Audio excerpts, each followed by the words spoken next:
انسانوں کے نام افزار ریحان، عطا ترک کی فکری عظمت اور جدید ترکی، مسلم سوسائٹی پاک و ہند کی ہو یا عرب و عجم کی، ان سب کا مشترکہ المیہ حریت فکر یا آزادی اظہار کا فقدان ہے۔ حقیقت میں یہ عامت المسلمین یا ان سے فکری ہم آہنگی رکھنے والے راسخ العقیدہ اہل علم یا اسلامی روایات پر ایمان و ایقان رکھنے والے دانشوران کا ایشو نہیں ہے۔ وہ سب جاری و ساری چلن سے سہمت ہیں۔ سیاسی حکومتوں سے انہیں بعض کا جمہوری حوالے سے تھوڑا بہت مسئلہ آ جاتا ہے، ورنہ نظریاتی سٹیٹس کو سے وہ مطمئن و یکسو ہیں، بلکہ ان کے اندر جدت و اتحاد کا چھوٹا موٹا تڑکا لگانے والے کو بھی کسی پرابلم کی بجائے پذیرائی ملتی ہے۔ اصل مسئلہ ان لوگوں کا ہے جو اپنی ان سوسائٹیوں کو جوہری طور پر تبدیل کرتے ہوئے فکری و عملی طور پر مغرب کے ہم پلہ لانے کا خواب دیکھتے یا دکھاتے ہیں۔ وہ اگر یہ بھی کہیں کہ ہم ماضی سے رشتہ یا تعلق توڑے بغیر روایتی فکر مذہبی کی تشکیل جدید کرنا چاہتے ہیں تو ان کے سامنے طرح طرح کی رکاوٹیں کھڑی کر دی جاتی ہیں۔ اس فکری تبدیلی کے دو مدارج ہیں، ایک وہ جو اتحادی اصلاحی تبدیلی لانا چاہتے ہیں یا اس کا خواب دیکھتے یا دکھاتے ہیں۔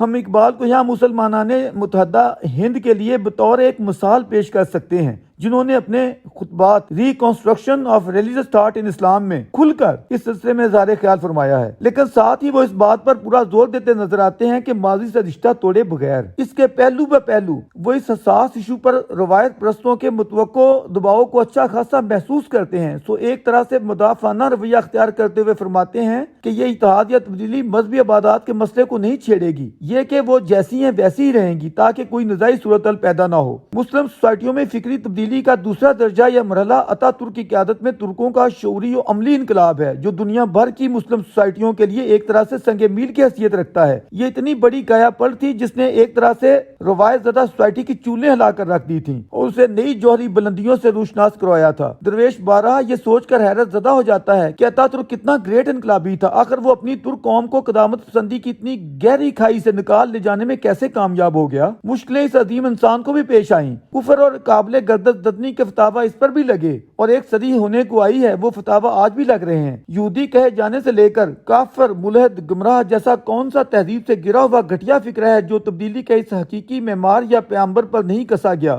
سستی شہرت کے بھوکے کولن جیسے اسکالر و دانشور ہوں یا اقتدار کے حریص سیاستدان، عطا ترک کے جنرل انقلاب کو برباد کرنے کے لیے کیا کچھ حربے استعمال نہیں کیے گئے ہیں۔ ظلم و بربریت اور ننگی صفاقی کی شدت کو خوشنما پیکنگ میں سنہری تاریخ بنا کر ڈرامائی تشکیل کی صورت دکھاتے ہوئے نئی نسلوں کے اذہان کو مسموم کیا جا رہا ہے۔ لیکن سلام ہے عطا ترک اور اس کے انقلابی ساتھیوں کی پرعزمت جدوجہد پر کہ ان کے لگائے ہوئے شجرے سیادار کو سوائے چند ٹہنیوں کے کوئی کاٹ نہیں پا رہا۔ بلا شبہ دنیا میں بڑے بڑے انقلابات آئے ہیں، میگنا کارٹا سے لے کر انقلاب فرانس تک تاریخ انسانی میں جدوجہد کی داستانیں بکھری پڑی ہیں، لیکن مسلم اقوام میں عطا ترک کی قیادت میں ترکوں کے انقلاب جیسی مثال شاید 14 صدیوں میں نہیں ملتی ہے۔ استنبول یونیورسٹی کی کانفرنس میں شرکت کے دوران درویش کو ایک ترک کا یہ فکرہ نہیں بھولتا، ہم ترک تو صرف دو ہی ہستیوں کو پہچانتے ہیں، ایک محمد مصطفیٰ، دوسرے کمال مصطفیٰ۔ آپ اپنے خلیفوں کے چکروں میں جتنے مرضی ڈرامے بنا لیں، مگر مت بھولیں عطا ترک کا یہ انسانی جمہوری انقلاب پائیدار فکری بنیادوں پر استوار ہے اور اگلے بس پوری مہذب دنیا اس کا 100 سالہ جشن منائے گی۔ کمال کے لبرل سیکولر آئین پر ہی جدید ترکی کی بنیاد رہے گی، کیونکہ اس کے محافظ خود باشعور ترک عوام ہیں۔ بات شروع ہوئی تھی مسلم سوسائٹیوں میں تبدیلی کے دو مدارج سے، ایک وہ جس کے علمبردار اقبال تھے جو اسلام میں فکر مذہبی کی تشکیل جدید چاہتے تھے اور اس کے لیے بہت پھونک پھونک کر بولتے تھے،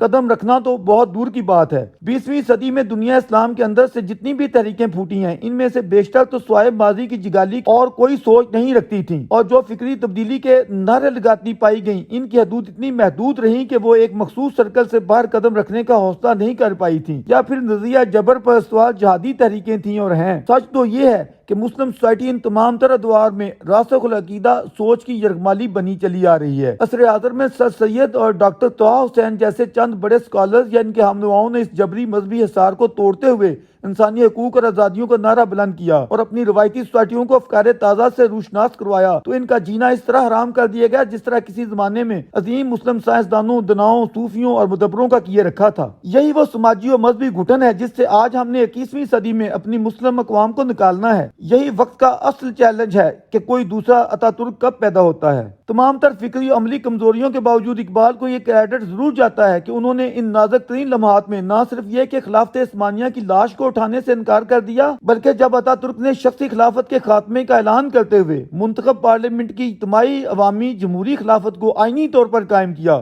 تو اقبال شاعری میں اپنے تحفظات کے باوجود اس کی حمایت میں رطب اللسان ہو گئے۔ ان کے خطبات میں یہ سب ملاحظہ کیا جا سکتا ہے۔ انہوں نے ترکوں کے لیے کیا خوبصورت الفاظ کہے۔ If the renaissance of Islam is a fact, and I believe it is a fact, we too one day, like the Turks, will have to re-evaluate our intellectual inheritance.